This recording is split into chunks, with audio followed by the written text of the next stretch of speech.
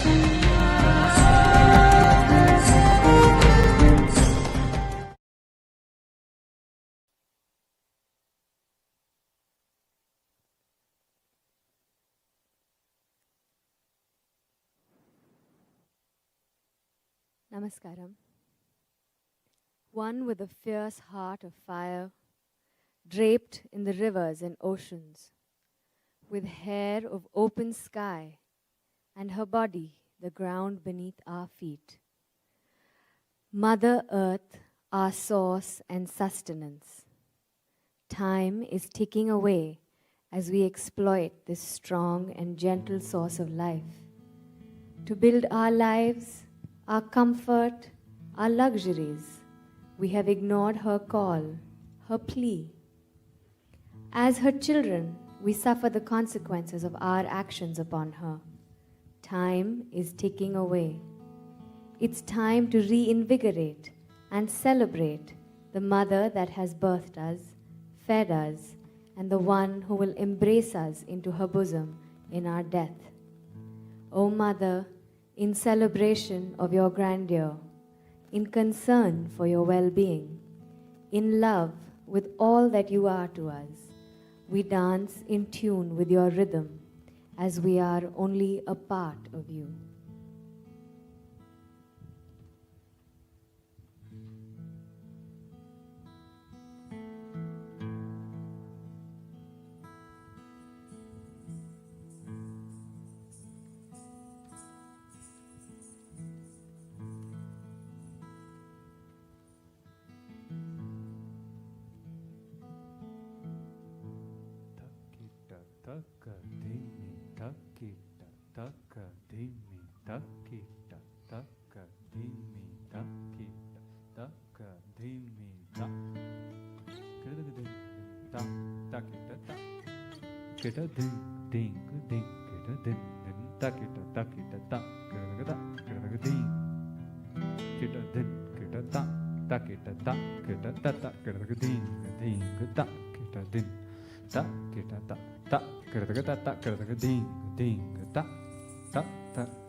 beneath my feet, your soil.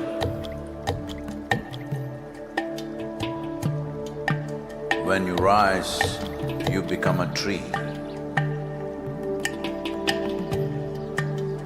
Again, you fall as a leaf. Who are you?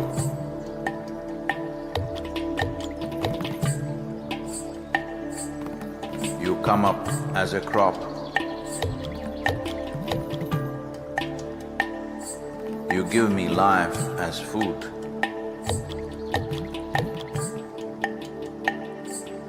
Whether I am alive or dead, you are the only refuge. Who are you? You come as water. You come as milk. You come as honey. Who are you? If I eat, it is soil. If I breathe, it is soil. If I die, it is soil. Oh, my mother, who are you?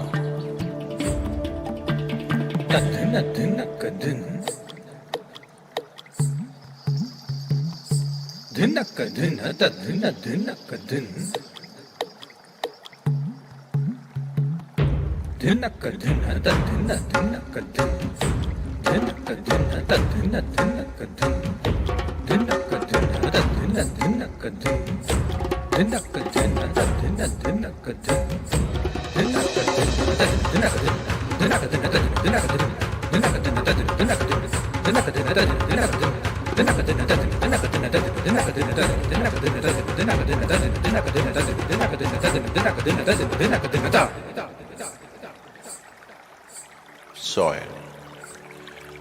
In the root, there is a stalk. In the stalk, there is branch. In the branch, leaves, bud, flower and fruit, all rooted in soil. That is not our making. The soil, the very soul of all life, shall neither perish nor is created, but in a constant turnaround. A tree and a termite hill, the rough hide of an elephant and the fine silk of the spider, the beasts that you kill and the people that you love, all a recycle of soil, soil and soil.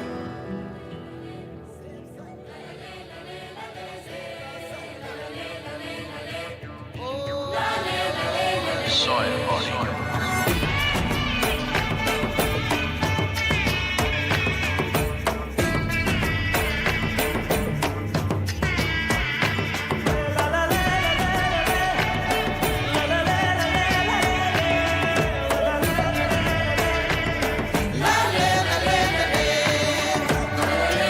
The magic of soil is it turns death into life.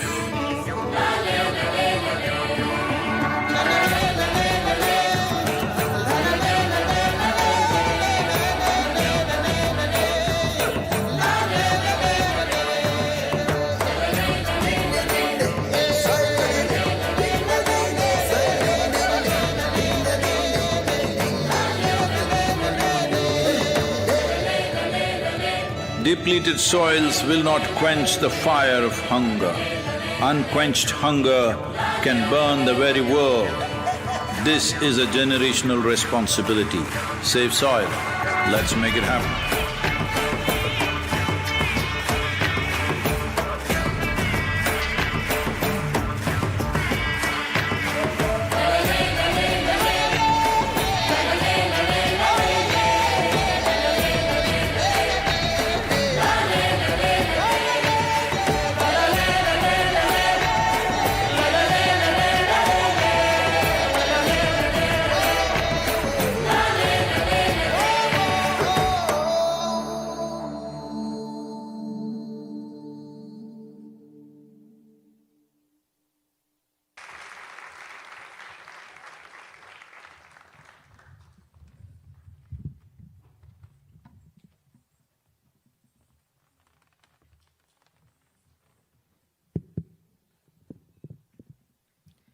Thank you, Project Samskriti and Radhi Jaggi, for that wonderful performance.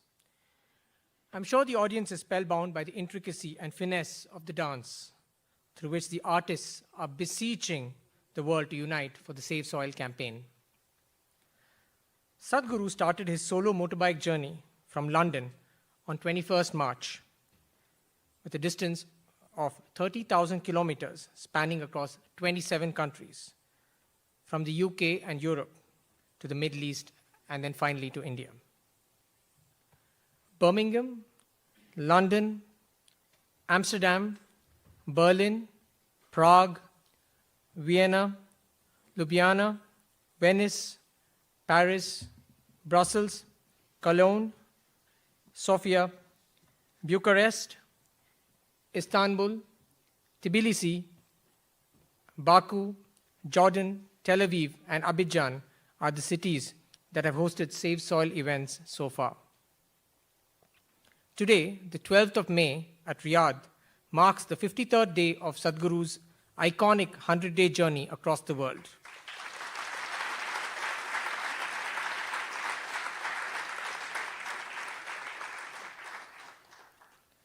Sadhguru has braved relentless storms and rain and snow and mountainous terrain, and now here in the kingdom, sandstorms, a lone rider at 65, driving ceaselessly with a single objective, that of beseeching the world to unite to save soil.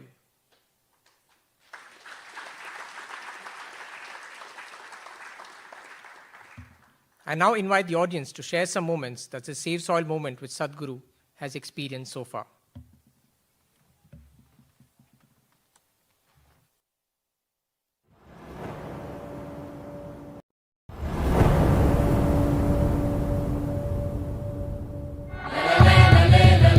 It's a great pleasure for me. These beautiful Caribbean nations are going for this first. This memorandum of understanding that we are signing, it will also bring some technical assistance to the Caribbean region.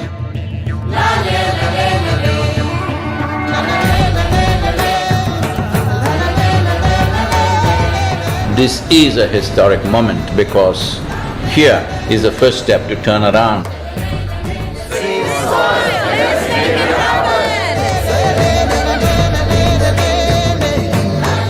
You are probably one of the most famous Indians, and what you're doing today is really important because people like you who have a wonderful following of millions and millions of people, and what you're doing with that is so important with saving the soil.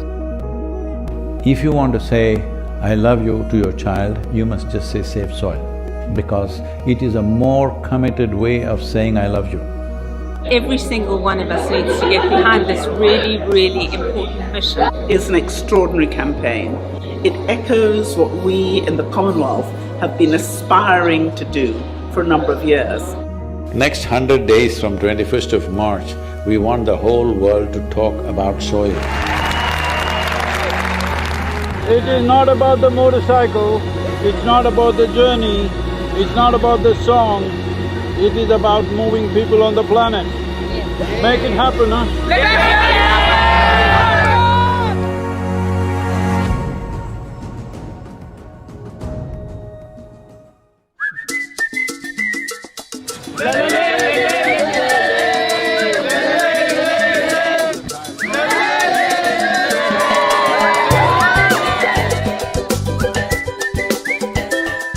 Nobody spoke about soil like Sadhguru does. I think if we all contribute, then we have a really strong voice.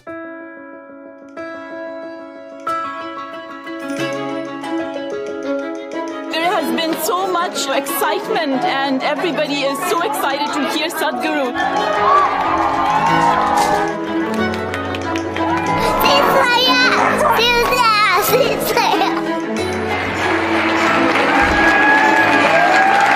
This is our time on the planet. What we do here is our business. Let's do the right things. I honestly didn't feel like part of the movement before. Obviously, I'd never met him. Seeing what kind of a following he has and how impactful it is, I really feel like I just joined a global movement. Graffiti artists supporting this Save Soil movement, wanting to inspire the youth and youth being the major population in most parts of the world today, all graffiti artists, to whatever walls that you have, make sure that you use this.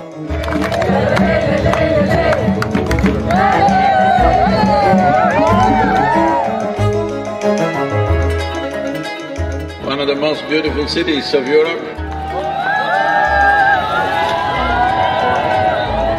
It really resonated with me, the message that we have to save our soil. It's our common issue together. It's not for one nation, for one person, but we as people have to unite and to solve this.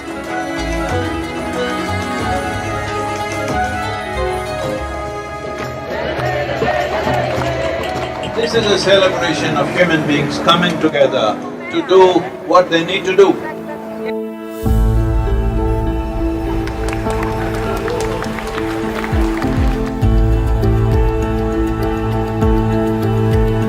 Had a wonderful meeting with the Agriculture Minister of Slovenia.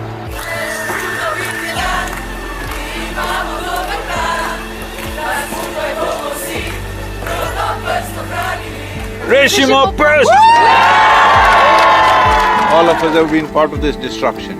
The only way is all of us become part of the solution also. Sadhguru, thank you. Riding on to Italy. Italy is raining heavily tonight. Here in Venice. It's like a wave of hope. Is necessary for the future. Over 2000 years ago, this eternal city made the mistake of over-farming the region, and the erosions that caused did tremendous damage, and that was also the fall of the city at that time. So, the Romans of today should never make that mistake once again. And we are very happy that we are aligned in our message to really hide the profile of soils, and we believe that is very much needed. Young people getting into farming is very good. That's the future of the world. Thank you.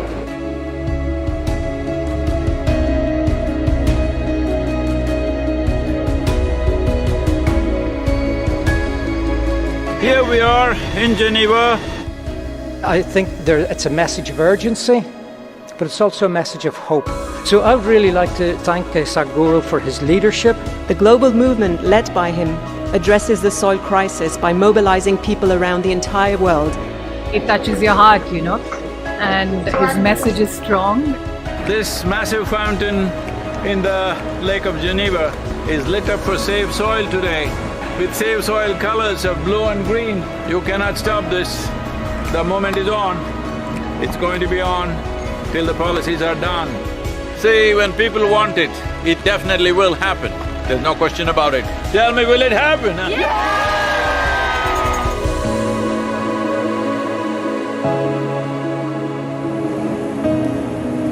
In this cold, slippery road and winds are picking up speed, no matter what the hell, I have to keep going. You think this is a problem? Relentless commitment to what you do. That is the only solution. Save soil, let's make it happen. We already have one action, which is an MOU to be signed between Isha Foundation and 4,000 initiative Soils for Food Security and Climate for cooperation in achieving our objective of creating a healthier soil. We were just sharing exactly the same objective, increasing carbon content in the soil. I'm really humbled by your campaign, Sadhguru. What you are doing is really impressive. First, I would like to thank Sadhguru for this campaign. I'm quite amazed and thrilled by it. I was very honored to be on the stage and be able to actually express that his mission is what we need. It's fantastic. France has been great.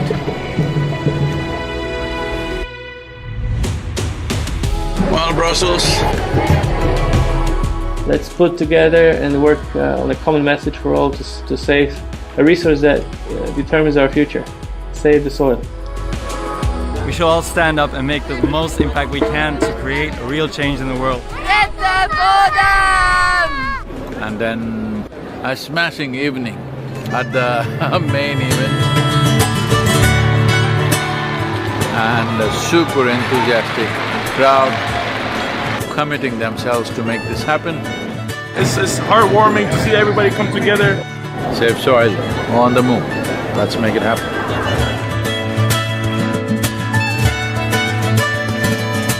Just look up the news and see in the last 4 months, how many governments have started talking about soil because they see it's picking up momentum. But if you create 3 to 4 billion people talking about soil, that's it. That will be the main conversation in the government. Save the Soil is a very important movement that we support as UNCCT. We would like to propose to the world to do whatever they can to protect the soil, because it is our future. Save soil, let's make it happen.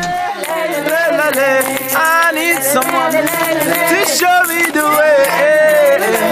I need someone to show me the way.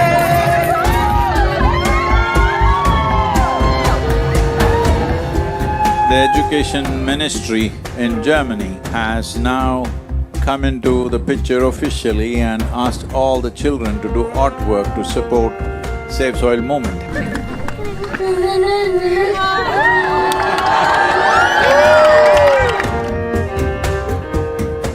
Good, Arjun, wonderful. Congratulations that you wrote to the Prime Minister. Let's make it happen! So, on the way to Bratislava, well, the road surface is not great, too many puddles of water, so can't maintain very high speed. It's great that all of you are here in Bratislava. Nobody ever imagined 100 years ago that we will have to save soil of all the things.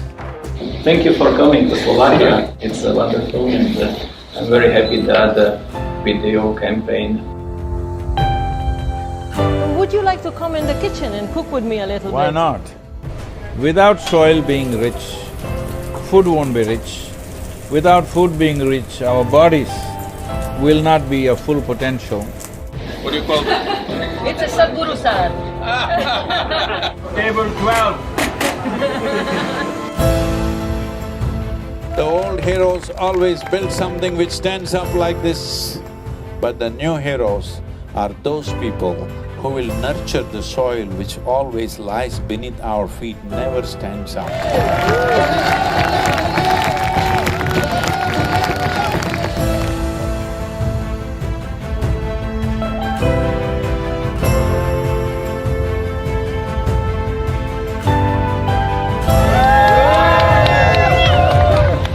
Oh, this wonderful city of Belgrade. The UNFAO said something which really deeply hurt me, is the soil that we are consuming right now belongs not even to these little children, belongs to the unborn child.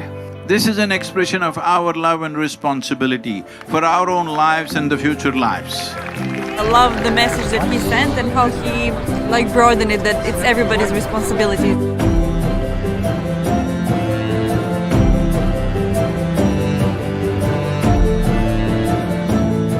There is a great potential for a good collaboration, partnership with the campaign Save Soil, and what we are doing as a government.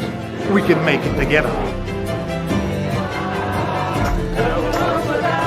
It's very important, bringing a certain sense of love and celebration towards the land that we walk upon.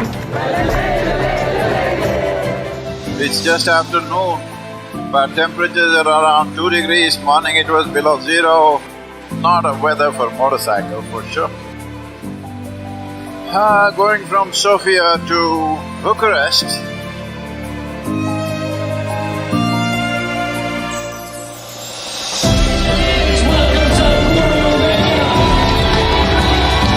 Organize yourselves whichever way you want, form groups, come together somehow and see this happens. Sadhguru reminded me that I have a voice.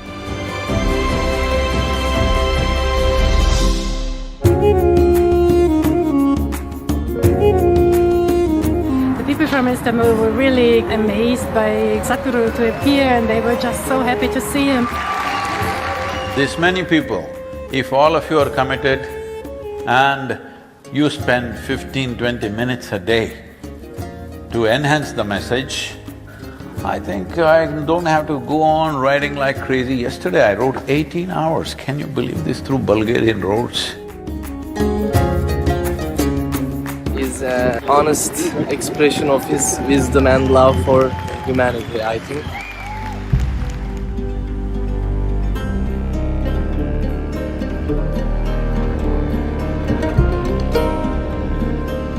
He's been riding through very rough terrain, rough roads, dusty construction sites.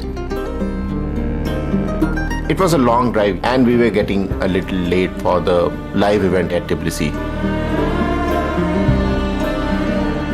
He, right at the end, maybe 5 minutes before the event, decided that he couldn't stop for a break. In the traffic, he was just removing his jacket and gloves and throwing in the car just to make it on time.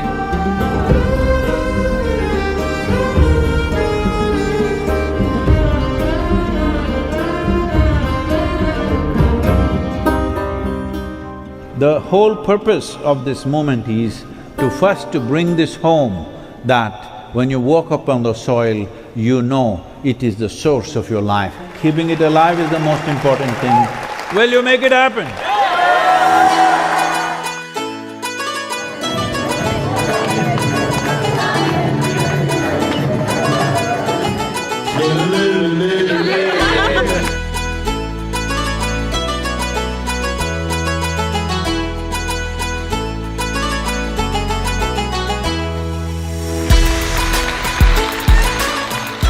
We could have touched, or nearly about 1.2 to 1.3 billion people have spoken about soil since 21st of March. But that's not good for us.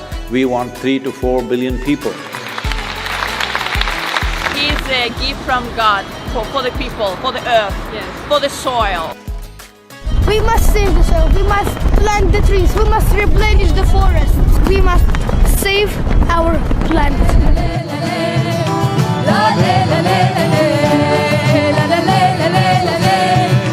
Wonderful, thank you so much for standing up for soil.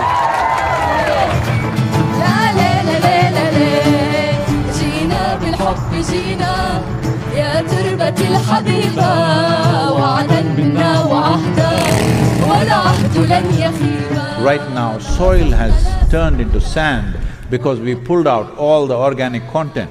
We are taking the life out of the soil. If we don't put that back, all the other concerns which are important to be attended to, but none of them will matter. This is not for us, this is for him and his generation, hoping that they would have a better future with a better world. Save soil.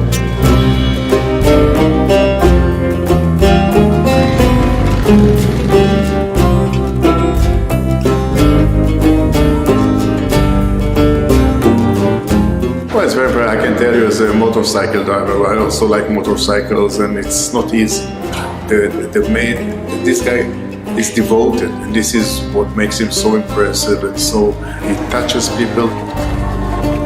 When it comes to agriculture, when it comes to soil, when it comes to soil ecology, our national borders mean nothing because microorganisms operate as a global system. People are talking about doctors without borders. I'm asking you, are you beings without borders? Are you alive without borders? The only way we can see the continuum of life process is that it has to be addressed globally.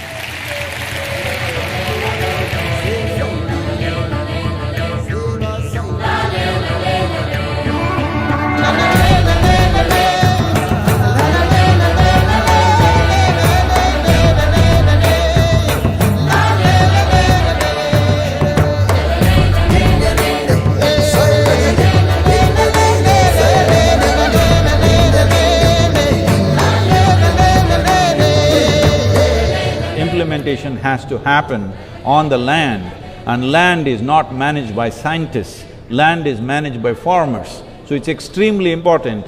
It must be a single point agenda, incentive-based agenda. If inspiration, incentives and disincentives after a certain period of time is the way forward, this is my appeal to every one of you, because I don't want this COP15 to end as one more convention with more paper and more paper. This must end with concrete action, and action in such a way that it's implementable. Save soil, let's make it happen!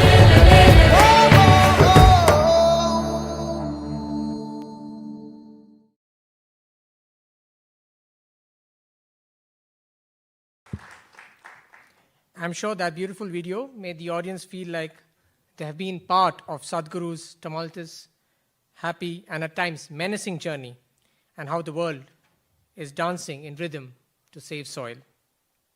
And now it is my honor to invite His Excellency Shri N. Ram Prasad, Chargé d'Affaires, Embassy of India, Riyadh, for his welcome remarks.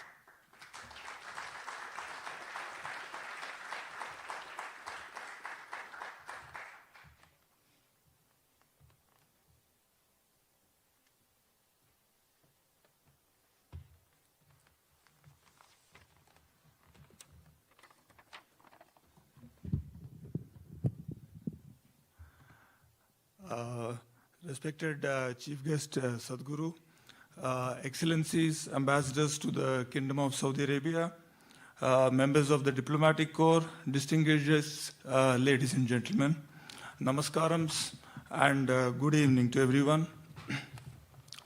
It's a matter of great honor for me to welcome you to the second edition of the Distinguished Speaker Series being organized by the Embassy to celebrate the Azadi Ka Amrit Mahotsav, as well as the 75th anniversary of the establishment of India-Saudi Arabia bilateral relations. Thank you. As you are aware, the series features prominent personalities who will talk and engage with our guests, including our diplomatic friends, on various matters of topical interest, especially focusing on those that seek to strengthen people-to-people ties between members of international community and our Saudi hosts. A couple of months ago, we had invited renowned Saudi journalist Mr. Faisal Abbas, who presented us with a very interesting perspective of the changes being witnessed in the kingdom from a media perspective. Today, we gather here not just for a talk or a lecture, but for a very important cause, that of saving the soil of Mother Earth, being led by an internationally recognized personality who we are privileged to have with us today. The Conscious Planet Movement to Save Soil, founded by global visionary Sadhguru, is a global civil movement to inspire a conscious approach to saving our soil and planet, with an aim to engage over 3.5 billion people globally, representing over 60% of the world's adult population, to make ecological issues a global priority. On a mission to save the world's soil from extinction, Sadhguru has visited 22 countries in the last 51 days. Saudi Arabia is country number 23.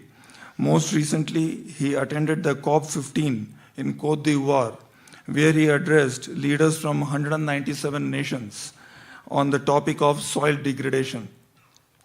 The movement aims to urge and support governments in formulating policies that will address soil health in their country and make farming activity more soil friendly, to halt and reverse further soil degradation globally.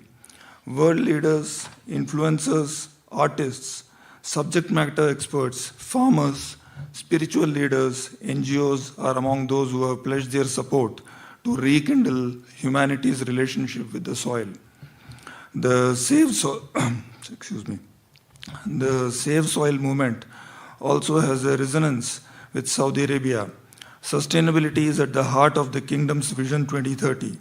Along with economic diversification and social reforms, the Vision 2030 mandates a holistic view of precious ecosystems, including the soil ecosystem, by fostering sustainable agricultural practices across the kingdom that will help to provide citizens and residents with safe, high-quality local food whilst maintaining water balance and supporting the restoration of biodiversity. This sustainable approach is aimed at preventing soil erosion and tackle desertification by providing native flora that is also used by wildlife for food and for shelter. Last year, the Kingdom hosted the Saudi Green Initiative and the Middle East Green Initiative summits focused on these aspects, which were widely attended, and also saw the participation of our Honorable Minister for Environment, Forests and Climate Change, Sri Bhupender Yadav. Now moving to the most important segment of today's program, our speaker needs no introduction. Sadhguru is a yogi visionary and a two-time New York Times best-selling author. He has been conferred 3 presidential awards in India, including one for his environmental work, as well as the country's highest annual civilian award for exceptional and distinguished service.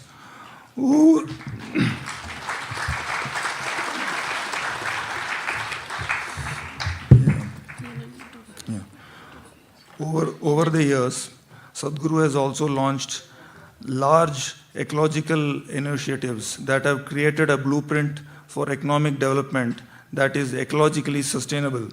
He has spoken at the United Nations World Economic Forum, World Bank, the United Kingdom House of Lords, TED, and countless global companies, and also been invited to present at leading universities including Oxford, Stanford, Harvard, Yale, Wharton, and MIT, among others. Excellencies, ladies and gentlemen, it's my profound honor and privilege to welcome Sadhguru onto the stage. Thank you.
Hello.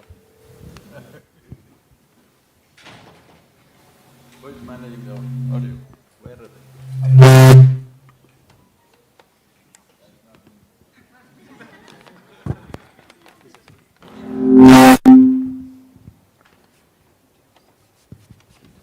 Hello. Yep.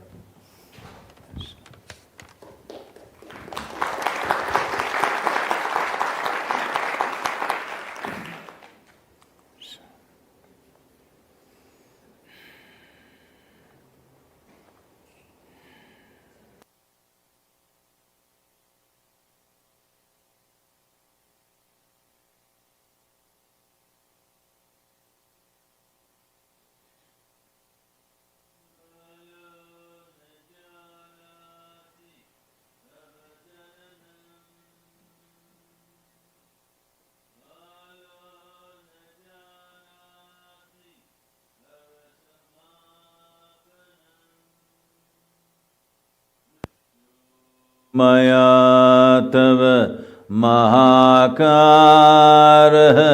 yogeshwara kala kala.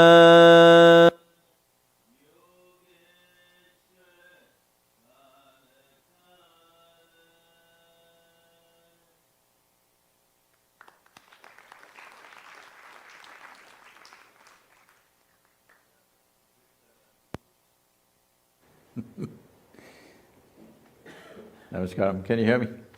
Good. Sir, please. do for your…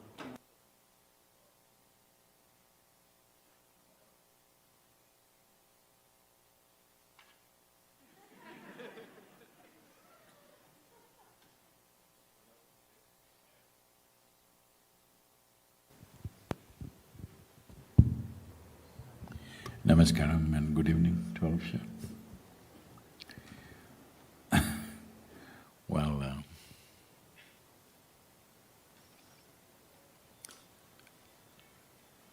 you see how the outside situations are. Life is like this. Sometimes it works, sometimes it doesn't work. Hello? The sound that you want will not come, the sound that you don't want, ting dong dong, will come. Those of you who are looking at me through your third eye, I mean the phone, it'll go on the YouTube immediately, you can download it. Don't waste your time hiding behind the phone.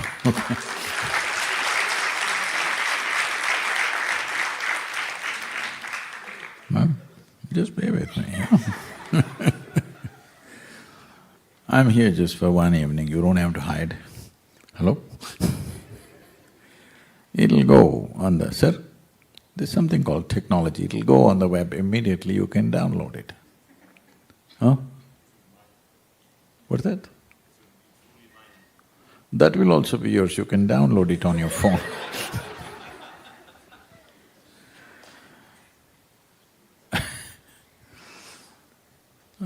Something will be yours,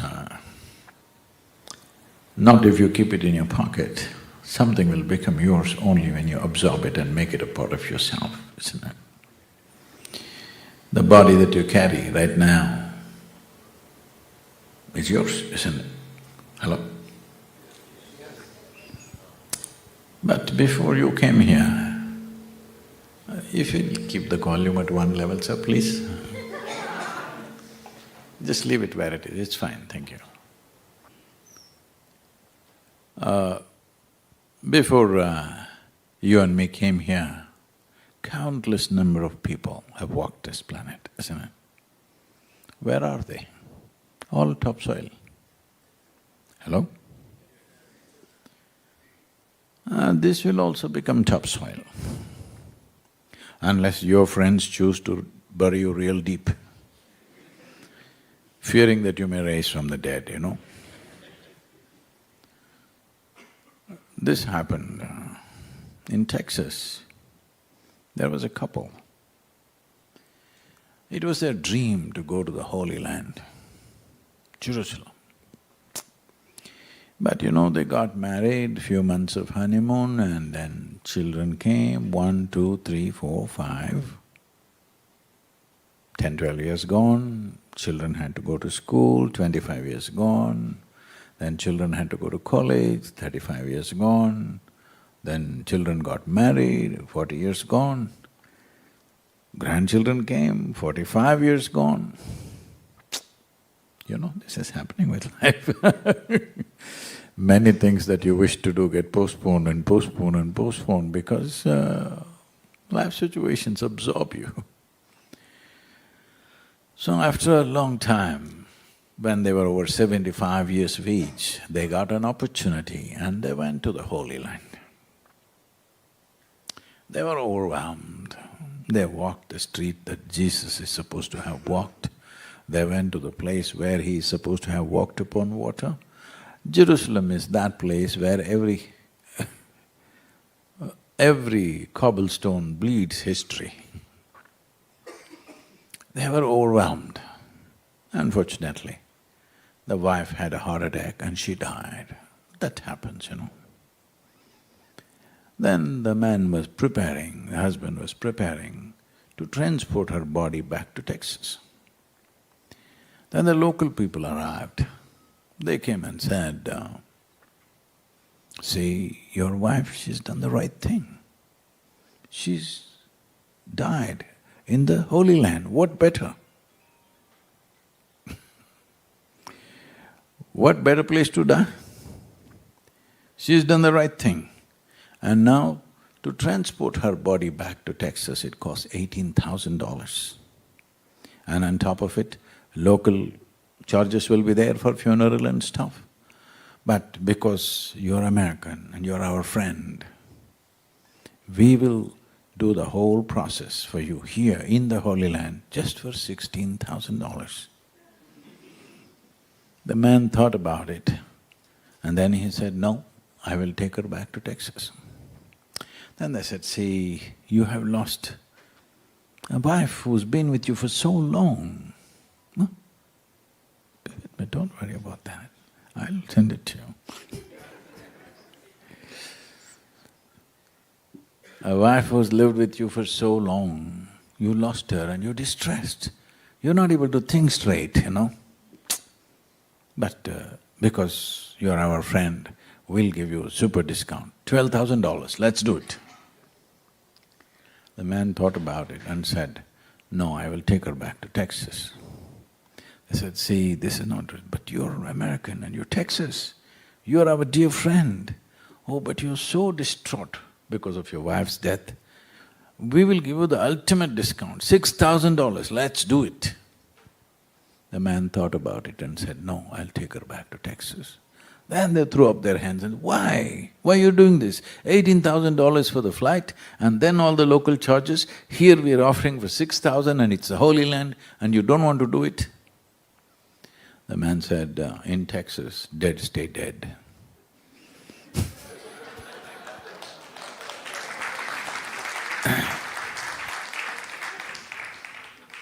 Whatever fancy ideas you have, life is on for a brief amount of time. Hello? Very brief amount of time.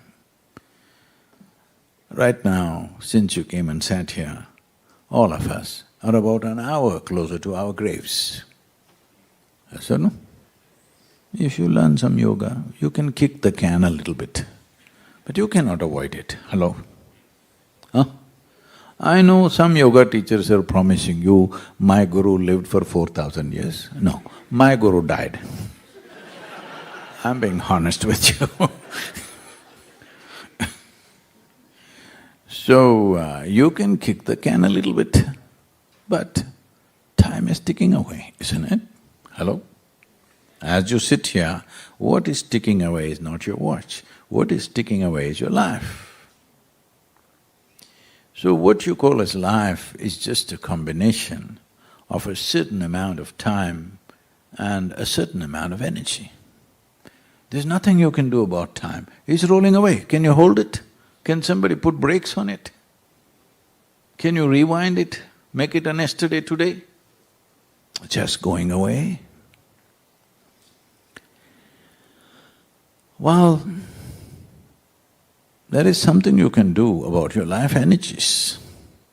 If you organize and intensify your life energies in such a way that what somebody does in 10 years, you can do it in 1 year. If both of you lived for 100 years, in terms of experience, profoundness of experience and impactfulness of your activity, it feels like you lived for 1,000 years. But you can't do anything about time going away. I've been petitioning for a long time, at least 4 hours extra. 24 is not enough for me.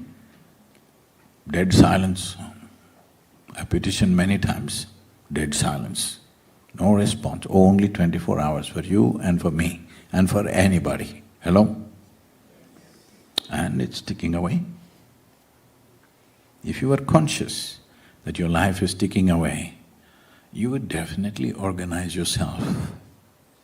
You would organize yourself in such a way that your experience of life is pleasant and profound.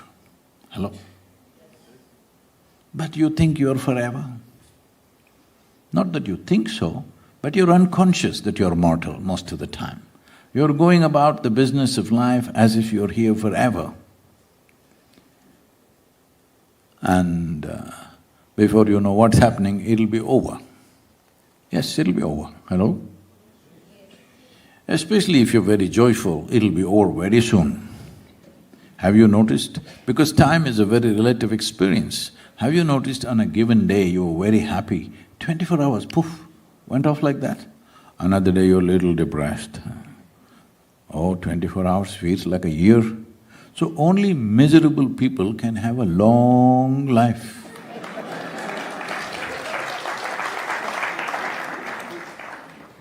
Because when you're miserable, everything feels long.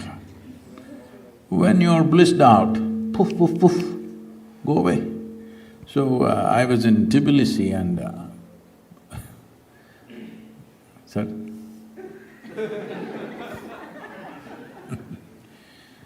Sound gods, you know. This journalist comes up to me and say, "At this age, how are you writing like this?" I said, "See, I've lived my life so intensely, I never had the time to get old. It takes a lot of time to get old, isn't it? And how did you get so much time? Only if you're miserable you'll have a lot of time. If you're very joyful, where is the time? Hello? There's no time, isn't it?" So, this chant, what I was doing is just this, that life is a combination of time and energy. If you manage your energies well, you can enhance the pleasantness of life and the profoundness of life and the impactfulness of your activity, because this is all you have. You may think you have money, you may think you have property, you may think you have relationships, you may think you have so many things, but this is all you have. It's in search of this you're doing the whole circus of life. You may call it education, you may call it marriage, you may call it children, you may call it wealth, you may call it prayer, you may call it meditation. All you're looking for is pleasantness of life and profoundness of life. When it comes to activity, impactfulness of activity, isn't it? Hello? If these three things don't happen, you feel dissatisfied with the process of life. Pleasantness of life. What pleasantness of life means is, if the body is pleasant, we call this health. You want it? Only one person, I bless him. I'll give you one more chance. Pleasantness of body means health. You want it? Yes. That's good. I'm talking to live people, not bad. The problem with most human beings is they're dead serious about life. See, this is the wrong order of things. First you must be serious and then you must die. If you're dead and then you're serious, this is a serious problem. Why you have become so dead serious about yourself is you have taken yourself too seriously. You don't understand, you're just a small pop-up on the planet and you'll pop out in no time. Hello? See, in this cosmos, this solar system is a minute speck. In that minute speck, planet Earth is a microspeck. In that microspeck, Riyadh is a super microspeck. In that you're a big man. This is a serious problem. Lack of perspective. This is serious lack of perspective. You just forgotten what the hell you are. You don't understand, you're not even an ant in this cosmos. Hello? And in the middle of nowhere, one mud ball is spinning on, and that we are sitting here and talking all this nonsense. And you're taking yourself too seriously because you got a smartphone. Hey, what do you have, smartphone or dumb phone? Which one is it? See, you call something smart only… you call somebody smart only if they're smarter than you, isn't it? Hello? So, now so many little things has enhanced you. You need to understand this. The enhancements that you have because of your wealth, your knowledge, your clothing, your possessions and whatever else is absurd. The only enhancement that you can have of life is pleasantness and profoundness of experience. This is all you have. That if you sit here, you are so profound in your experience of life, just sitting here is a fantastic experience for you. This is the only way you can enhance your life. If you… See, I was in United States just a couple of months ago. I see one young man running around like his tail is on fire. I say, hey, what are you up to? Sadhguru, I want $1 billion, $1 billion. I said, why are you struggling? Tomorrow I'll give you $1 billion. Really, really? I said, yes, I'll give you $1 billion. He had come with 8 of his friends. I said, see, these 8 guys who come with you, I'm going to give all of them $10 billion each. Oh, Sadhguru, why Sadhguru? You're giving them 10, you're giving me only 1. I said, your life's ambition was only 1. Suddenly what happened? So your whole thing is about having something more than somebody else. It's the dumbest thing to do in your life. The dumbest thing to do is that you want to have something more than somebody else. This kind of enhancements will leave you always inadequate, always struggling with life, always missing out the experience of life itself.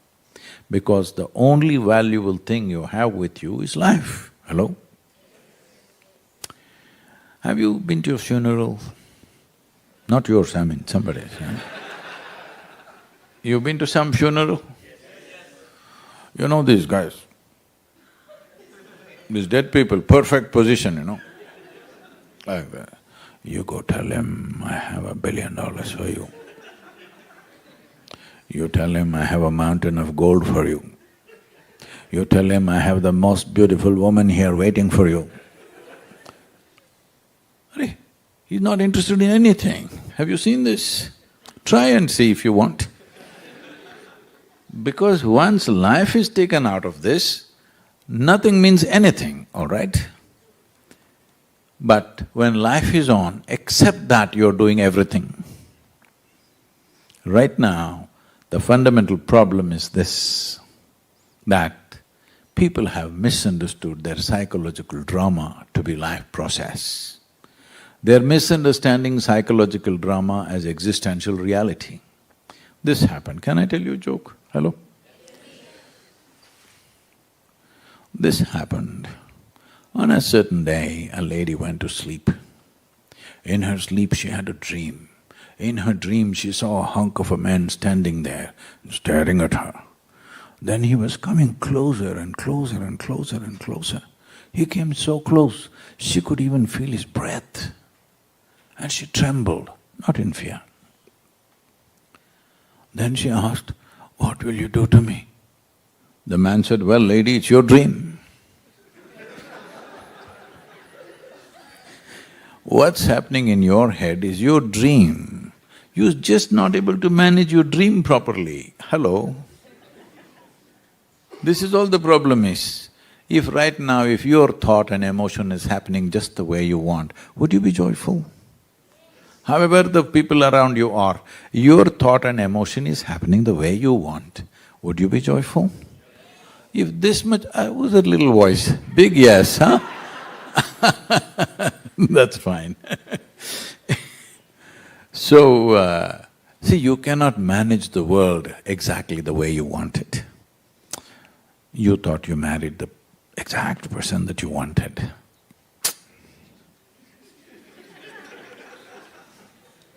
They never happen 100% your way, isn't it? If they're happening 51% your way, you have the controlling stake. If you try 100%, they will be gone. Yes or no? 100% my way. Have you found anybody like that yet? Young people, are you still such hopeless romantics, you're still waiting for that person who will be 100% the way you want them? There is no such person. Nobody will happen. Lot of people given up on human beings and these days they're living with dogs. But even these days, even the dogs do their own thing. Nothing in the world outside will ever happen 100% your way. But pleasantness of the body is called health. If it becomes very pleasant, we call it pleasure. If mind becomes pleasant, we call this peace. If it becomes very pleasant, we call it joy. If our emotions become pleasant, we call this love. If it becomes very pleasant, we call it compassion. If our very life energies become pleasant, then we call this blissfulness. If it becomes very pleasant, we call it ecstasy. If our surroundings become pleasant, we call this success. Only to make the surroundings pleasant, you need the cooperation of many people and forces around you. Yes? But for pleasantness of body, pleasantness of mind, pleasantness of emotion and energy is 100% your business, yes or no? If you don't take care of this one business, even if everything around you is doing great, if you are not feeling pleasant within you, it's a miserable world, isn't it? As a generation of people, especially being in Saudi Arabia, as a generation of people, you are having more conveniences and comforts than ever before. I said especially in Saudi Arabia because it's a desert country. Oh, before this air conditioning came, before all these things came, I can imagine you sitting on a camel and going through the desert, melting away in the heat. Today you're not even fit to do anything like that. Hello? Even physically, you're not anywhere near that. I've been riding a couple of days in the desert, tongue hanging out, you know. You are the most comfortable generation ever, yes or no? 100 years ago, what royalty did not have, today average citizens have, yes? Most of you are driving chariots with 100, 200 horses, yes or no? But you're cribbing and cribbing and cribbing like never before. Especially all the ladies, I'm telling you, as women, you have never had it this good ever in the history of humanity. Yes or no? So don't go on complaining about the outside. Yes, outside can be improved. But the most important thing is, if the whole world doesn't happen your way, it doesn't matter. This 1% must happen your way, isn't it? If this 1% doesn't happen your way, you are a miserable nonsense wherever we put you. People are asking me, Sadhguru, this soil, what to do? If this happens, will it be okay? That happens, will it be okay? If you reduce the population, will it be okay? See, I'm telling you, if you give this 8 billion people 8 billion planets, in 100 years' time, they'll destroy it anyway.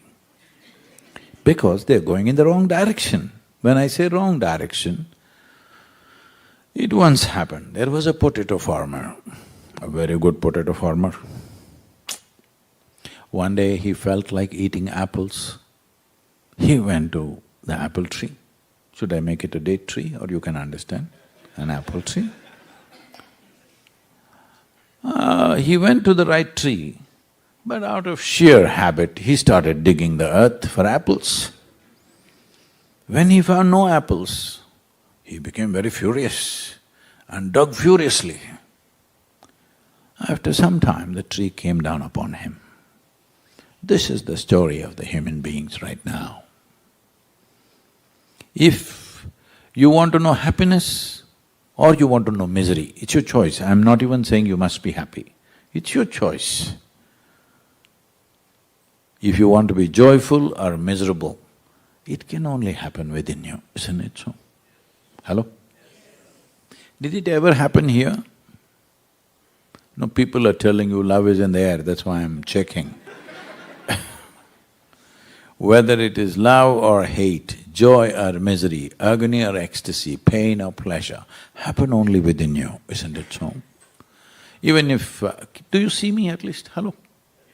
Even if you're not listening, do you see me, I'm asking? Hello? Use one hand and point out where I am. You got it all wrong. You know, I'm a mystic from southern India. That's not a joke. No, this light is falling upon me, reflecting, going through your lenses, inverted images in the retina. You know the whole story. Where do you see me now? Within yourself. Where do you hear me right now? Within yourself. Where have you seen the whole world? Within yourself. You have never ever experienced anything outside of yourself. Anything that ever happened to you happened within you. What happens within you must happen your way. Hello? If this much you cannot manage, what? Suppose your right hand, don't experiment please, your right hand starts smashing your nose. It can happen. Hello? If it starts smashing your nose, what will they do somebody, if somebody next to you cares for you, they'll try to hold it. If they don't care for you, they'll get up and leave. But they'll try to hold your hand. But if it doesn't work, if it keeps smashing, they'll take a rope and tie it to the chair. If it doesn't work, maybe they'll take you to your doctor and remove this arm, because otherwise you'll kill yourself. Right now, this is all you're doing. Having evolved into human form, we gave you a… Now let me ask you a question, because I'm going to bless you when you answer, okay? Do you want a sharp mind or a blunt mind? Some people didn't choose You want a sharp mind. If we give you something very sharp in your hands, the most important thing is your hand is very steady and conscious. Hello? Why is it that we don't give a sharp object to a child's hand? Not because a sharp knife is dangerous. A child is unconscious and unsteady. He may harm himself or harm somebody. Yes? That's exactly what you're doing. If you had the brain of an earthworm, even you would be eco-friendly. Hello? The problem is only this, you have an intelligence for which you don't have a stable enough platform. You know, according to the genetic scientists today, they're saying the difference between you and a chimpanzee in terms of DNA is 1.23%. 1.23% is not much of a difference, isn't it? Hello? 1.23%, is it a passing mark? No, but that's how close you are to a chimpanzee physiologically. But in terms of your intelligence, your awareness, you are worlds apart from a chimpanzee, and that's your problem.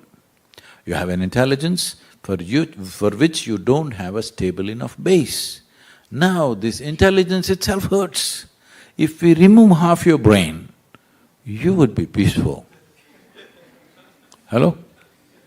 I'm saying this because today even so-called spiritual leaders are going about saying the goal of life is to peace of mind, goal of life. I'm asking you, today if you want to have dinner, do you have dinner? Not yet, I'm asking you, will you have dinner? Today, if you want to enjoy your dinner, even if you're not blissed out, at least you must be peaceful, isn't it? Hello? If you want to enjoy the company of whoever is sitting next to you, if not loving, at least you must be peaceful. If you want to take a walk on the street and enjoy the walk, at least you must be peaceful. Tell me, is peace the ultimate goal of life or is it the most fundamental requirement in your life? But people are thinking they will attain it towards the end of their life. Yes, it will happen, you will rest in peace, of course. Peace is the most fundamental requirement. There is no peace means you may be 20, 30, 40, 50 years of age, you still not figured out how to use your thought process. Hello? When will you learn? What is your lifespan? Are you 10,000 your lifespan do you have? I just want to know. Hello? Somebody here, 10,000? Million? What are you? If by 30, 40, if you've still not figured out how to use your thought for your well-being, you're still using it to poke yourself. If you still… see, a little child will put the fingers in his nose, he doesn't know, he may hurt himself, you know?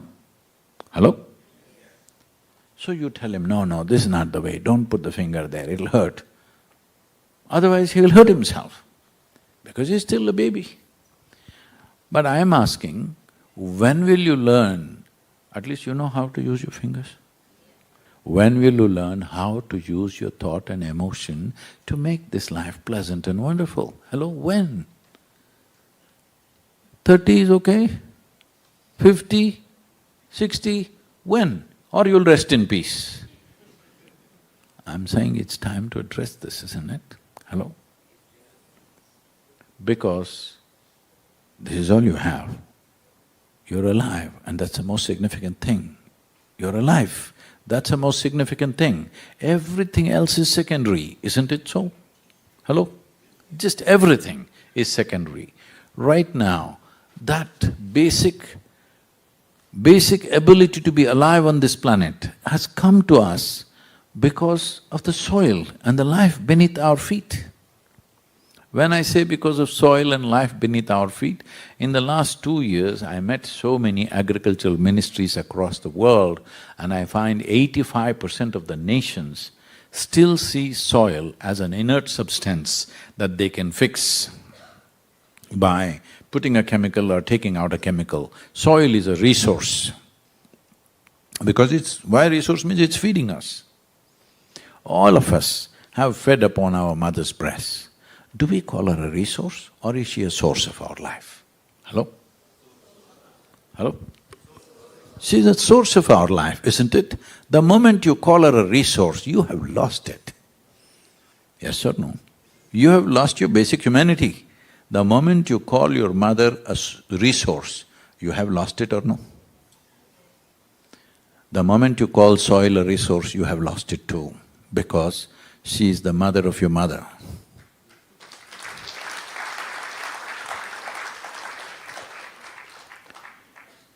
Everything that you see as life on this planet, whether it's a worm, insect, tree, bird, animal, man, woman, has come from the soil, which is just 15 to 18 inches. This is the cream of the planet. The topsoil is the cream of the planet. Every handful of topsoil could have anywhere between 8 to 10 billion organisms, zillions of organisms like this, a complex system. It is not just today that it's feeding you, you're a consequence of that life. Even in terms of evolutionary terms, you're a consequence of that. You have heard of one smart caveman who thought up that he could cook his food with fire. You heard of that? Some 10,000, 15,000, 20,000 years ago, we don't know what. A few millennia ago. Ladies, it's not me, but they always said it's a caveman. I don't know if it was a cave woman, but they always said it's a caveman, I don't know why. But I think it's a woman who set fire usually.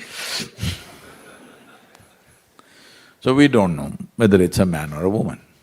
So similarly, nearly 1 billion years ago, a very smart algae or a fungi, we do not know which one, thought up an idea of cooking up their food using the perpetual energy of the sun. Today we call this phenomena as photosynthesis. Before the phenomena of photosynthesis started, the atmospheric oxygen in this planet was a shade over 1%. Today it is 21%. That's why you and me are alive. So even with a mask you can breathe, because it's 21%. If it was 1%, we wouldn't exist here. None of the complex life forms would exist here. So our very existence here is based on the activity of the microbial life within the soil, which has generated plant life, and from that we have all evolved into who we are today. So, in the last 1,000 years, we have reduced the photosynthesis by nearly 85%. What's our plan? What's our plan really? Because over 71% of the land is ploughed for agriculture, 4.2% is paved for urban usages, so nearly 76% of the land is either ploughed or paved where there is no photosynthesis of any kind for 12 months of the year. Here and there one crop, 2 months, 3 months, there is some photosynthesis, after that it's gone. So once we do this, the whole carbon chain which we call as life, see, you're thinking I'm a great life, But as far as the planet is concerned, you're just a recycle. Planet is just recycling itself. Hello? Is that okay? She throws you out and pulls you back. Never she threw somebody out and did not pull back. You met somebody like that? There are some people who go to Himalayas and meet such people.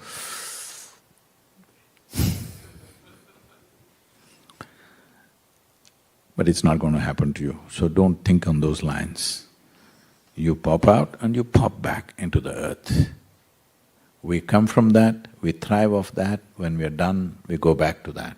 The very body that you carry is soil, hello?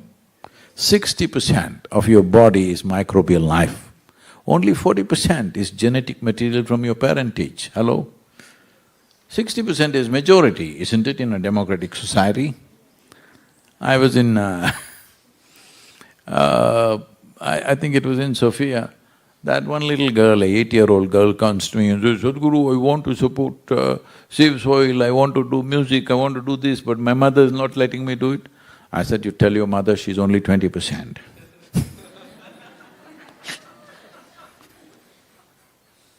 Yes, you need to know this, that you don't possess anything here, it's because of this phenomenal life system that you are just a consequence. Hello? You're just a consequence of this life process. You're not a making of your own, are you? Some of you claim that, I am a self-made man, whatever that means. That means the Creator can be absolved of the mistakes that he made. So soil is the very basis of our existence. What went wrong with this soil? What is it, the mistake that we made? The Saudi Arabia where you are, this nation at one time was a lush green forest, 10,000 years ago. Today, can you recognize the green forest? This can happen just about anywhere, all right? This can happen just about anywhere. In the last 25 years, 10% of the earth's land has been lost to desertification. 10% in 25 years of the earth's land is gone. Over 52% of the topsoil on the planet is gone in the last 100 years. By 2045, as the video must have been talking about, every responsible scientist is pointing out, we'll be producing 40% less food and our populations will be well over 9 billion.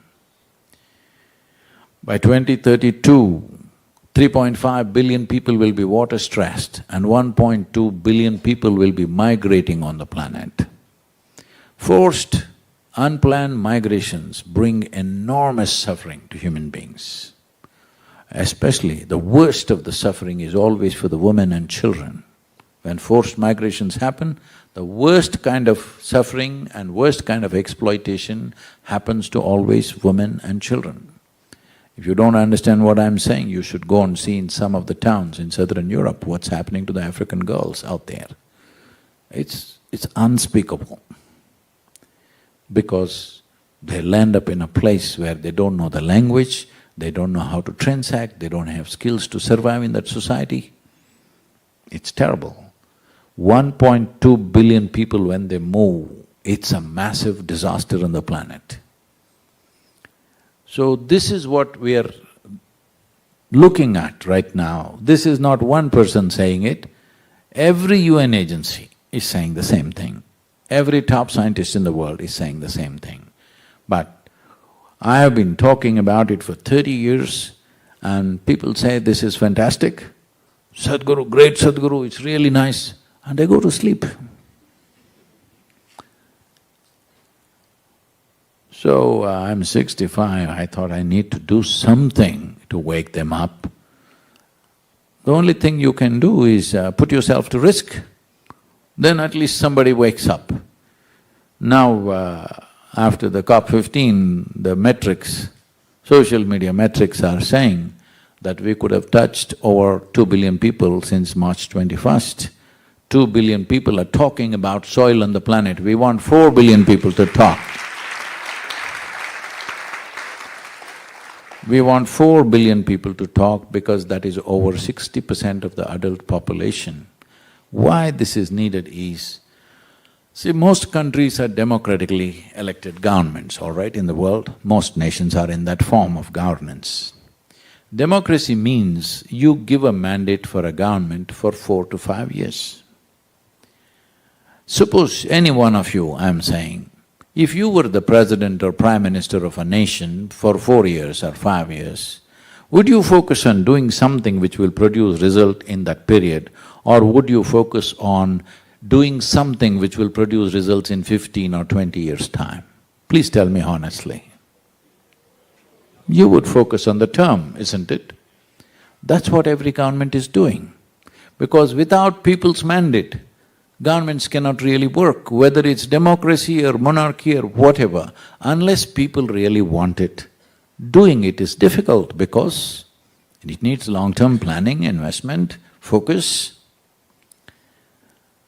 Never before in any given country, not even a single country in the world, 60% of the population has stood up and expressed some long-term concern about their nation or the future of their children.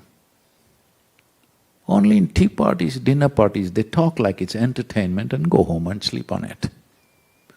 It's time, as citizenship, you stand up and speak.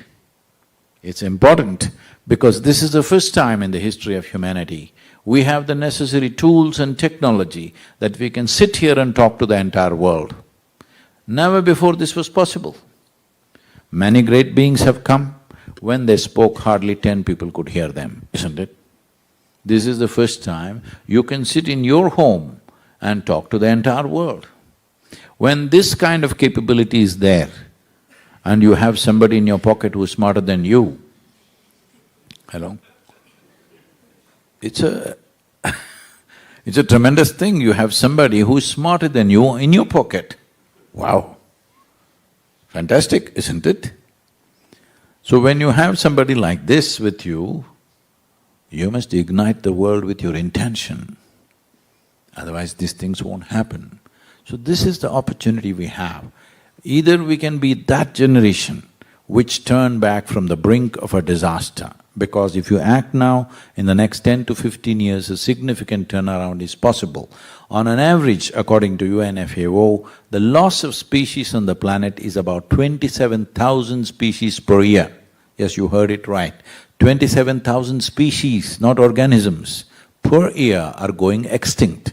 At this rate, anywhere between 25 to 40 years, we will reach a place where even if we want to revive, we will not be able to revive the soil. But right now, we are in that cusp of time where we face a challenge and we have the privilege that if we make up our minds, we can turn it around. For this, you don't have to roll up your hands and go and fix your kitchen garden. That's very cute of you, but that's not a solution. Solution is only when it's enshrined in the policy. In every nation, it must be enshrined in the policy. Agricultural soil means there must be a minimum of 3% organic content. This can only be driven by incentives right now. After 10-15 years, those who have not responded to incentives, maybe punitive action has to come later, but right now it has to be driven by incentives. Please, sir.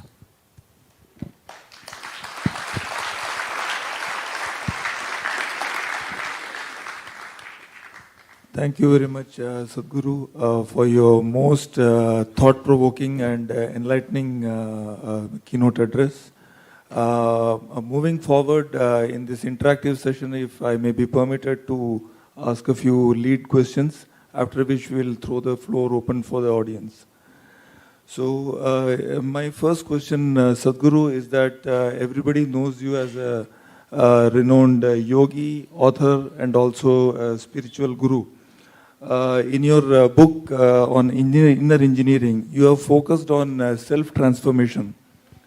So, the question is, how does environmental awareness, and in particular soil conservation, influence a person's inner transformation, and specifically, what inspired you to take up this Save the Soil movement?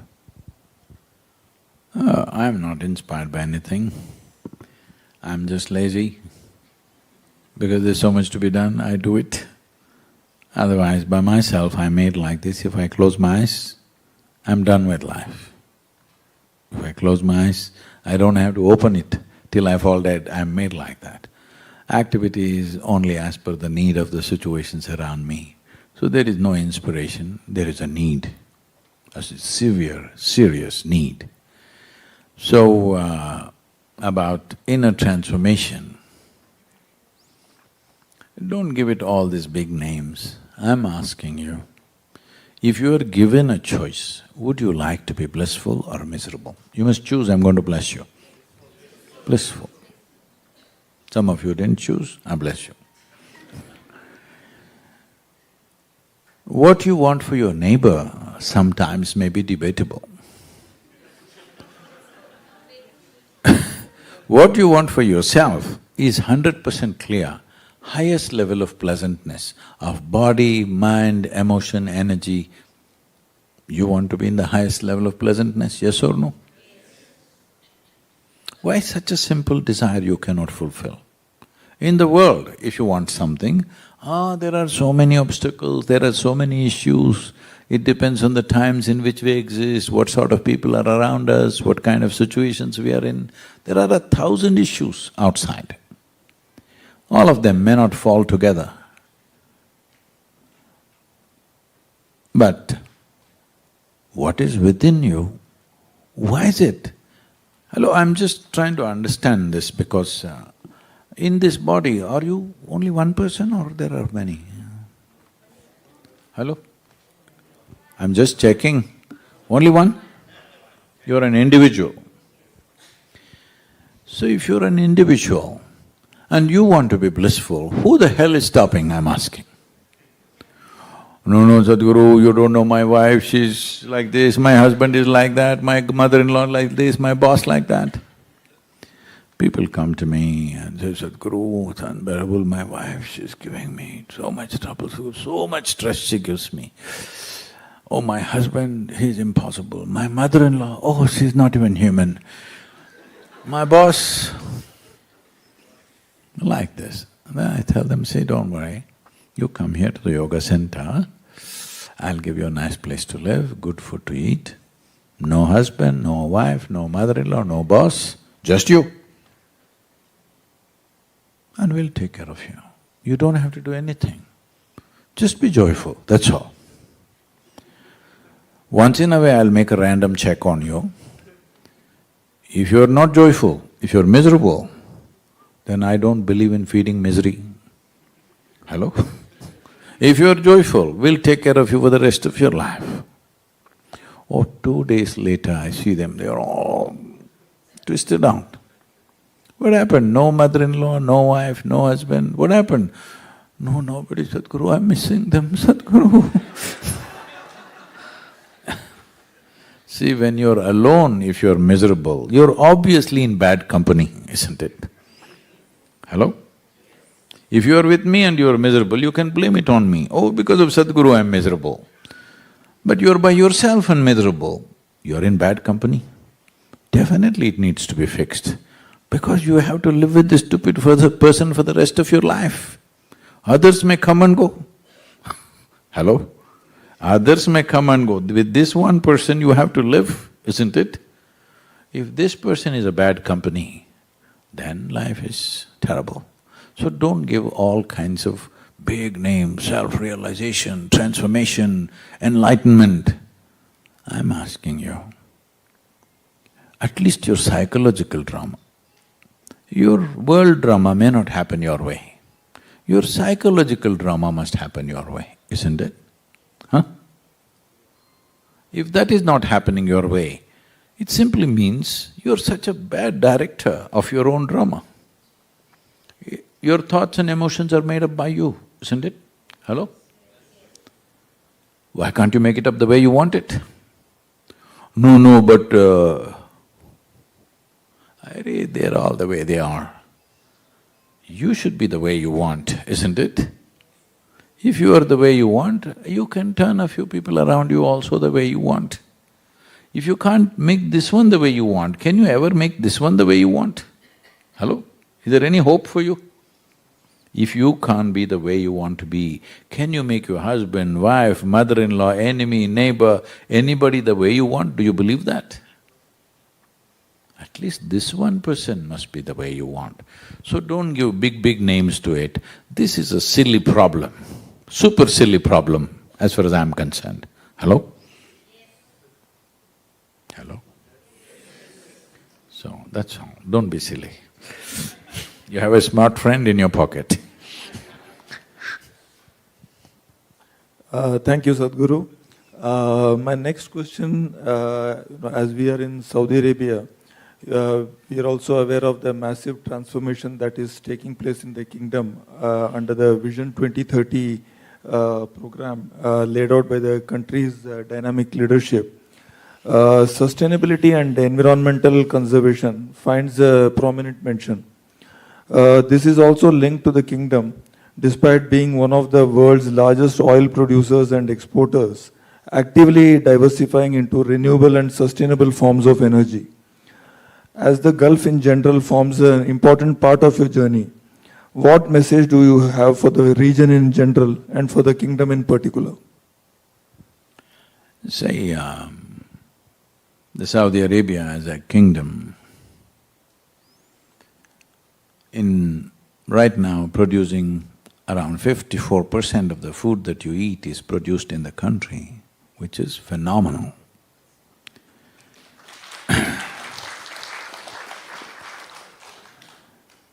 And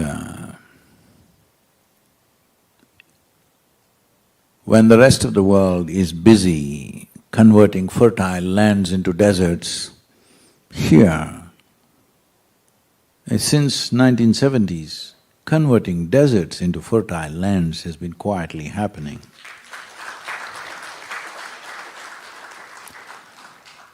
Well, it's quite miraculous to see a desert become alive with life and with farming and with trees and fruits and works. Right now, I also spoke to your agricultural minister today, and it's very heavy, investment-driven. It could be very nature-based, and there are ways to do this. Hopefully, we'll partner in some way and see how to make this happen. But you have the necessary population who are capable of living in the terrain. We must use them to transform the terrain, because it'll also transform their economies and their lives. To some extent it's being done. It could be done at a much faster pace, because a desert land or a desert kingdom setting an example and putting other countries which have fertile lands and actively working to turn them into deserts, you must put them to shame, it's very important. Some shame is needed, because shamelessly we are turning the most fertile lands into deserts in the world. So, Saudi Arabia has a certain responsibility.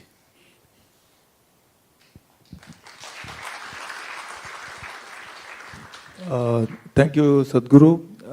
Now, finally, I would also shift gears and go on to another topic, which is yoga. You are one of the world's most renowned yogis, and yoga in Saudi Arabia, which was restricted until a few years ago, has emerged as a very popular lifestyle choice, especially among the women. Last year, it became one of the first few countries to enter into a memorandum of understanding on yoga cooperation with India. So, do you have any message for the yoga practitioners among the Saudis? Oh, I have not seen what form of yoga is happening here. I have no knowledge about that. But looking at how it's happening in Europe and in United States and various other countries, probably a similar type of could be happening, need not be necessarily, but could be. So one thing we need to understand is, yoga does not mean a specific practice. The word yoga means union. Union means, see right now you're sitting here, this is me, all right? You are a complete individual by yourself. You don't like this person, you don't like this person. You're total, perfect, absolute human being. So that means you must be self-sufficient. So these two holes, this transaction with all these lousy people, not necessary, close it. 2 minutes only, close it and see. You will see, without union with what is around you, you cannot exist. Hello? This is yoga. It's not just in terms of respiration. Every cell in the body is transacting. Every subatomic particle in the body is in transaction. But you have no such experience. How many moments in a day are you even conscious that you're breathing? Unless you have some difficulty. That's one good thing the coronavirus might have done to you, made your breath little difficult. And if not the virus, at least the mask made it difficult and you know you are breathing. Otherwise, if it's going smoothly, most people are not even conscious of it. You're in yoga with the rest of the atmosphere, hello? But you're not in experience. If you experientially know that your existence here is not individual, it is inclusive. The breath that you breathe, the water that you drink, the food that you eat is connecting you to everything around you. If you experience this actually, I must tell you this, I was 19 years of age. I don't know why I should share everything with you.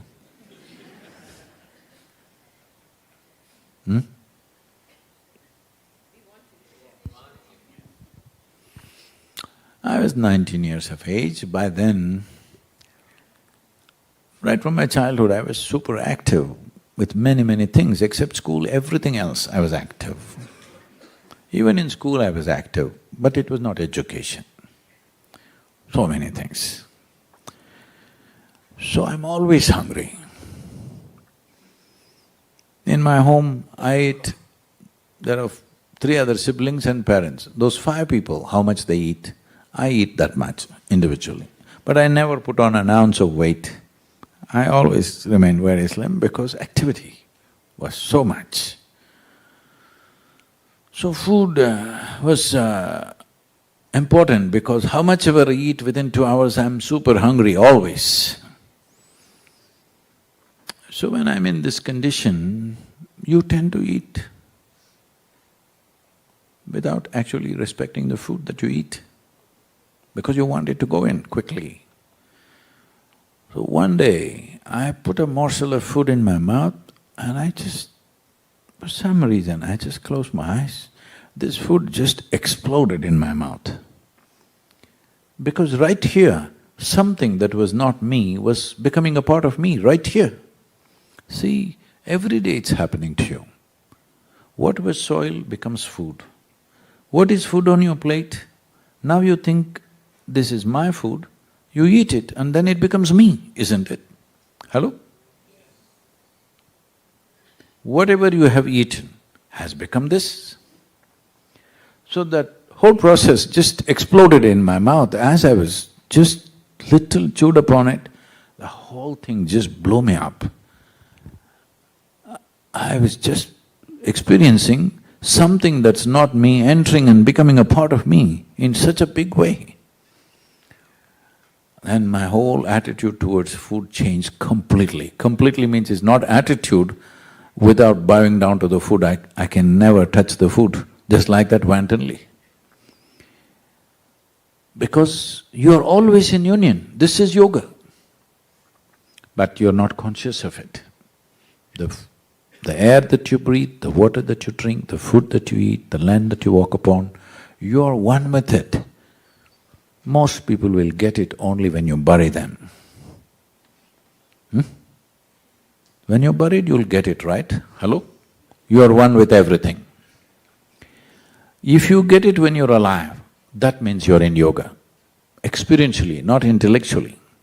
Intellectually you say, I am one, you are one, that's not the point. Experientially, see right now, these 5 fingers, we don't know The content of these fingers has come from many places, isn't it? Hello? Food that you've eaten. But these 5 fingers are 100% you, isn't it, in your experience right now? If you sit in this hall and you experience all these people like you experience your 5 fingers, then we say you're in yoga. So if you sit here and for one moment experience all these people as a part of yourself, after that, do I have to teach you, don't harm this man, don't kill that person, don't drop that person, do I have to tell you such teaching? Huh? Do you need any such teaching? Did anybody teach you this little finger, don't cut it up, it's such a helpless little finger? You'll anyway take care of that which is a part of you, isn't it? This is what yoga means, that your experience of life is no more limited to the boundaries of your body, because the boundaries of your body has happened only because of a very strong identification with your own body. This framework of what you call as myself is not just this. There are many aspects, let me not go into all this, at least you know you're breathing. Without this transaction, you won't exist. What you exhale, a tree is inhaling. What the tree exhales, you are inhaling. 1/2 of your lungs is hanging out there. Yes or no? If you experientially knew this, do I have to tell you, don't harm the tree? Would it be necessary? When we started this project Green Hands, this is what I did with the people. When I said we have to plant 114 million trees to change the landscape of southern India, they said, 114 million trees, how is that possible? Who can plant so many million trees? So I made them sit down and experience this. See, what you're exhaling, the tree is inhaling. What the tree is exhaling, you're inhaling. They're like this with eyes closed. Once that experience became real, now you can't stop them. No matter what you do, they will plant. Because they see it as a part of themselves. So, yoga is not a particular practice. Unfortunately, the yoga that you're seeing is generally a rebound from the American coast. Twisting and turning and looking like a leftover noodle is yoga. No, you can become yoga, you don't practice yoga, you become yoga. To become yoga, there may be certain practices. Essentially, you're doing practices so that your ability to experience life is enlarged beyond your physical limitations. Is it only for some yogi who is sitting in a Himalayan cave this is possible? No, every human being is competent. It's just that there's no focus, that's all. The priority is not there. Otherwise, every human being can experience this. And in this, there is tremendous empowerment. Continuously people are asking, Sadhguru, where do you get this energy? Every day, 20 hours of the day, non-stop, 7 days of the week, you're on. Where do you get this? See, if you live properly, only 40% of the energy that you have comes from the food that you eat. Rest is sunlight, air, water. Above all, this cosmos itself is a living cosmos. You're just a small bubble in that. You're not an independent life. You captured some life. Hello? You can capture more life, it's free. There's no gas station where you have to pay. If you want, you can imbibe a whole lot, but you are a wall. Big man. Big man means actually small man, that's what it means. Any man who thinks he is a big man is actually a very small man in his head, isn't it?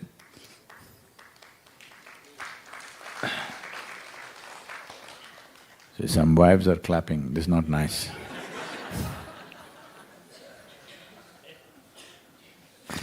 Please. Thank you very much. Thank you very much, Sadhguru. That was indeed a very thought-provoking and thoroughly enlightening session. I would now like to throw open the floor for the audience, welcome the audience for their questions. And because of the paucity of time, I would just request you to keep your questions brief and to the point, and as far as possible, try not to cover the ground which has already been covered. Thank you.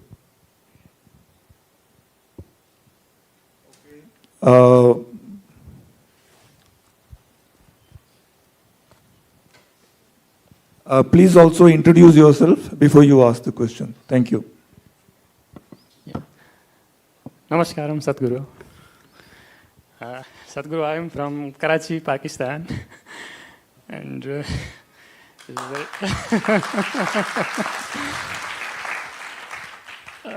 my question is just this, that being in your gracious presence, this is just a coincidence, or this is predestined, or this is some sort of good deeds in the past? Thank you very much.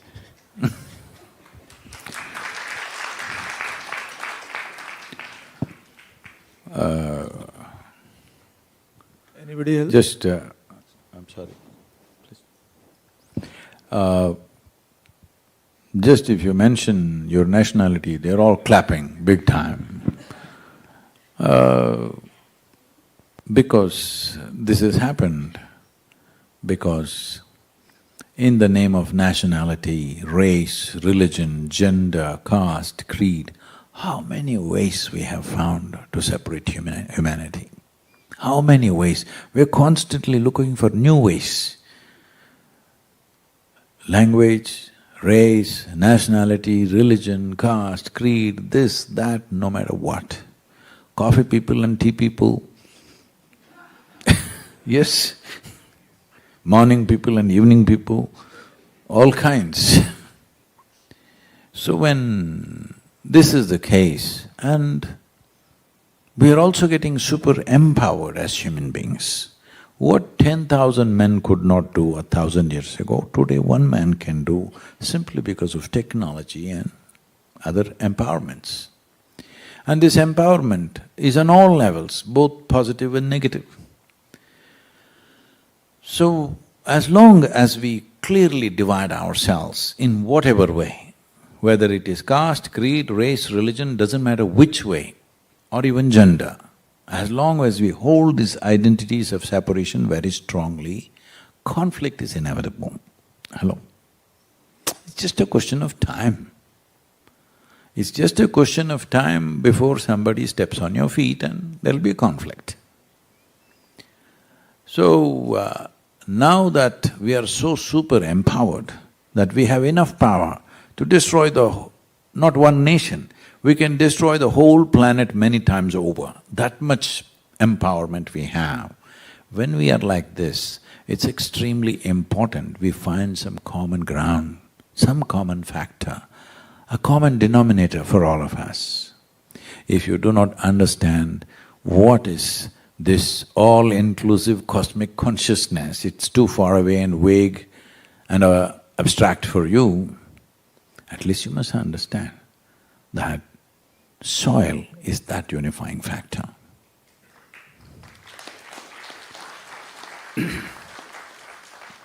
For soil and soil organisms and soil ecology, our national boundaries mean nothing. Today, there is substantial science to show you how the soil ecology is communicating and integrated across the world. So you can't fix one nation and leave the other nation out. If you want to fix the soil, it has to be a global action, because that is how life is functioning. As a person, you may be an Indian or a Pakistani or this or that, but as a life, you're just of this earth. Hello? So, first and foremost thing is we are life, then other identities which add color to our life. You're a man, you dress one way, you're a woman, you dress another way. This adds color to our life, otherwise we could make everybody same.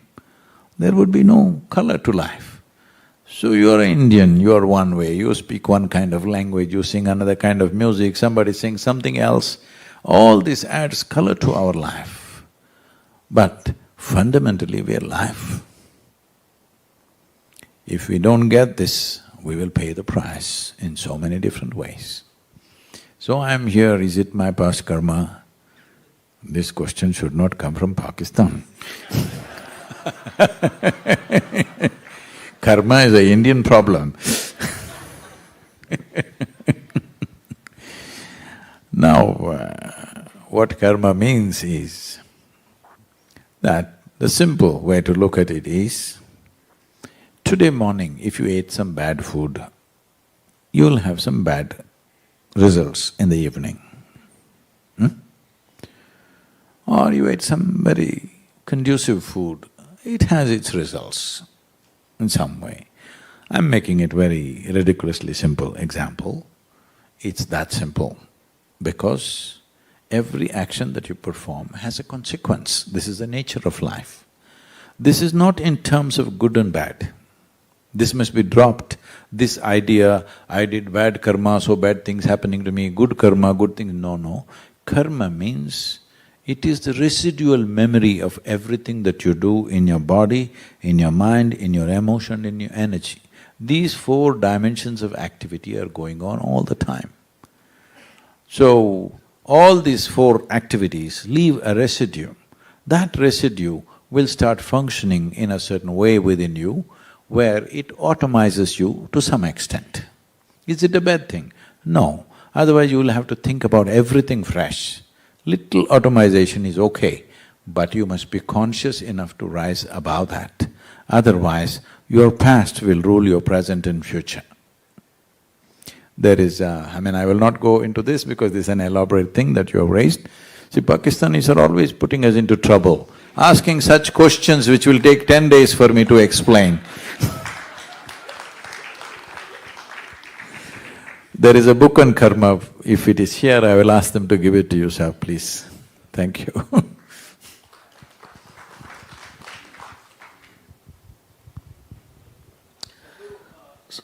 You need to wait for microphone. Sadhguru Pradams. My name is Magesh, I am from Coimbatore also, in Gaur. We have come from the past when I am 48, when I am 15. We don't even step into our cultivating land wearing shoes or chappals. We have respected soil that much. It's our mother soil. We remove our shoes and we get into the land. But when we grow up, as we grow up, I did not ask for plastic bottles, I did not ask for plastic plates, but that has been put into my hand and today I use it elaborately. So who is to be blamed? Is it me? If given a choice today, I would not use plastic, but do I have a choice? Oh, you definitely have a choice. This is a right thing. Somebody put plastic bag in my hands. Wow. This is a nice story you're telling. And you came from Coimbatore, but we didn't cure you of this. If it's in your hand, it's your responsibility. Hello? Hello? You're not a child. Even if you're a child, it's still your responsibility. You might not have realized it. So please, let's not go like this. We called soil our mother, but we've brought it to the state that it is. So just that emotion is not needed, not enough rather. This is why we're pushing for a policy, because unless it's enshrined in the policy, you will not follow it. See, in Coimbatore city, even if there is a red light of the traffic, you don't stop unless there is a policeman to chase you. So tell me, isn't it time that we understand that without laws, most of the human beings are not fit to do things consciously by themselves, yes or no? Because we've reached a point with the soil that there is no time to you doing pretty things and me doing pretty things. Universally, everybody should do what is needed. If that has to happen, it has to become the law. There is simply no other way.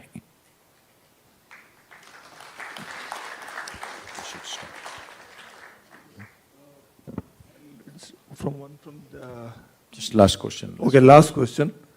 Okay, gentleman here. Hello, good evening, Sadhguru. First of all, welcome to Saudi Arabia, Riyadh especially, and we are lucky to have you here. My simple question, sir, that whole world is talking about the artificial intelligence and machine learning, and the whole world is changing everything into the all the environment changes like artificial rains and everything. So, can we do something for the artificial soil? That's my question. I'm from IT background. My name is Salman. So I just want to know that can we do something with the soil in the same way what we are doing for the artificial rain and other things? So essentially, is there a technological solution? That's a question, okay? Well, technologies can enhance application, definitely. There are many technologies which should be made use of, no question about it. But I want you to understand there is no technology to create organic content. There is only plant life and animal life. Please get this straight in your minds, every one of you. There are only two sources of organic content, not just on this planet, in the known universe. There are only two sources of organic content, plant life and animal life. There is simply no other way. How to apply this in better ways? There are technologies.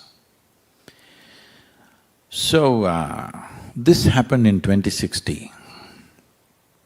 A group of scientists sought an appointment with God.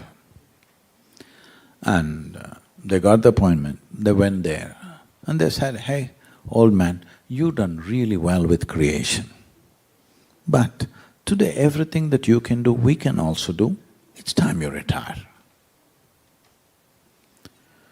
God said, "Oh, is that so? What is it that you can do?" They said, "Look at here, we'll give you a demo." They dug up a little bit soil and made a vague image of a human child and did a few things and the child came alive. God looked at this and said, "This is very impressive, but first get your own soil."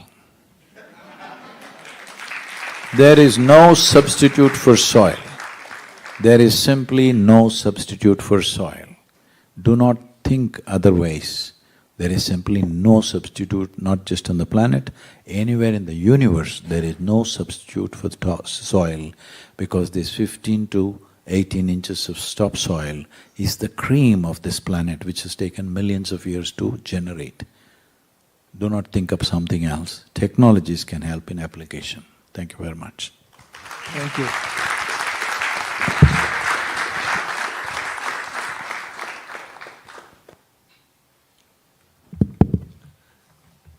Thank you, Sadhguru, for answering all the questions from the audience very patiently. I would now welcome His Excellency Shri N. Ram Prasad, Chargé d'Affaires, Embassy of India, Riyadh, to present a memento to Sadhguru as a token of our appreciation.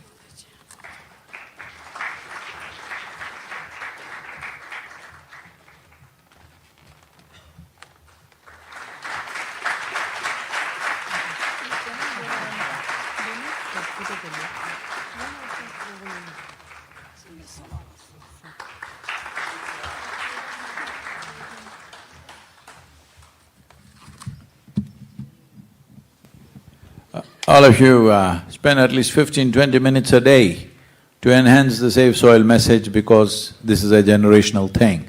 If we don't do it now, we will regret this. After 20 years, we will be in deep regret. We don't want to go there. We want to make sure in this generation we turn this around. Vasundhara, you heard me? Every day, you must enhance the message. Namaskaram to you.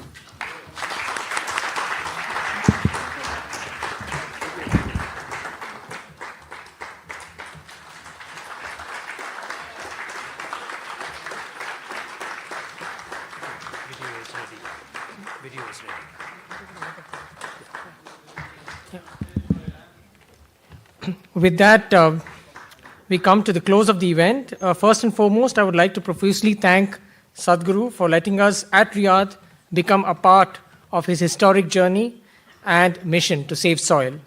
I thank him for his remarks and for patiently answering all the questions from the audience. I thank all excellencies, my colleagues from the diplomatic community, Saudi guests, and members of the Indian community for attending today's event.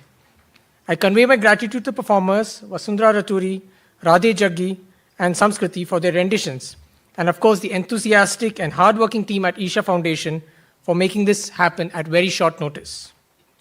Also, sincere thanks to Sarvana Bhavan and Lulu Group for arranging refreshments. Thank you very much. To end on a high, I invite you to watch the Save the Soil anthem, post which I welcome you all to join us for refreshments.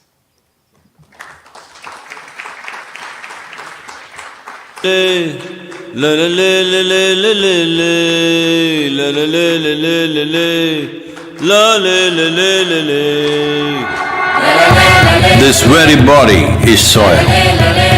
My body, your body, everybody is just soil body.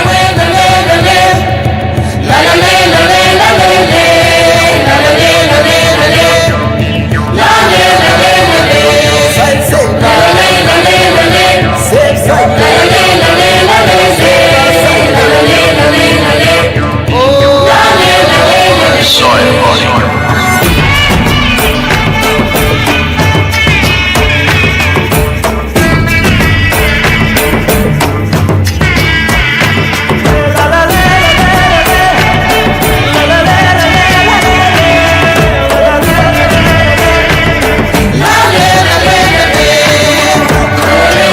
The magic of soil is it turns death into life.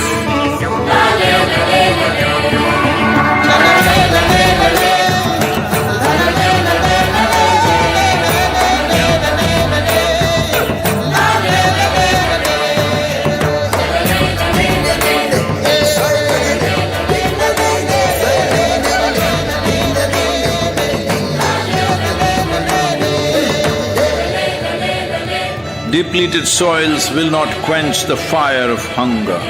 Unquenched hunger can burn the very world. This is a generational responsibility. Save soil. Let's make it happen.